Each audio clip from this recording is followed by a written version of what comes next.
భక్తి. భర్త కొంచెం లేట్ అవుతున్నట్టుంది, నువ్వు కాస్త ఎక్కువగా ప్రార్థనలో గడుపుతున్నట్టున్నావు, మరీ 1 గంట అవుతుంది, 12:30 అవుతుంది, కొంచెం సైతానోడా, ఎప్పుడు సైతాన్ గోల నీకు. ఈ దురాత్మ బంధించబడట్లేదు. దేవుడి పని ఆపేది దెయ్యమే. అంటే ఇప్పుడు ఎవరు ఇక నోరు మూసుకోవటం, ఇక మళ్ళీ నోరు తిరగటానికి లేదు.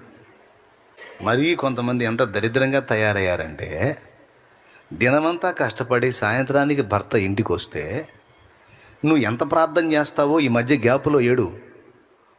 నువ్వు ఎంత భక్తురాలివైతే, అంత ఆత్మీయురాలివైతే, అంత ప్రార్థనాపరురాలివైతే, ఆయన ఆఫీసుకు పోయిన దగ్గర నుండి మళ్ళీ ఆయన ఇంటికి వచ్చిన దాకా ఏడో నీ ప్రార్థన.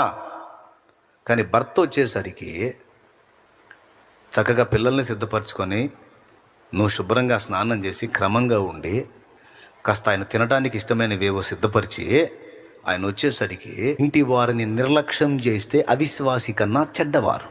ఆయన్ని స్వాగతించి ఆయన పలకరించి కాస్త టీయో కాఫీయో ఆయన మొహాన్ని కొట్టి కాస్త మంచి చెడు మాట్లాడాలా.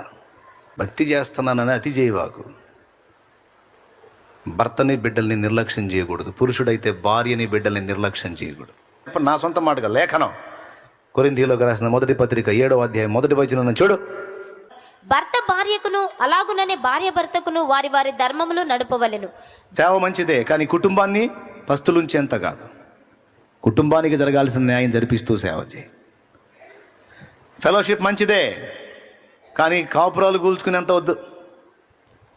మధ్యవర్తిత్వం చేసి డబ్బులు అప్పులుండి ఒకరినొకరు దూషించుకొని ద్వేషించుకొని చివరికి ఇద్దరు కలిసి లోకంలో కలిసిపోయేంత వద్దు.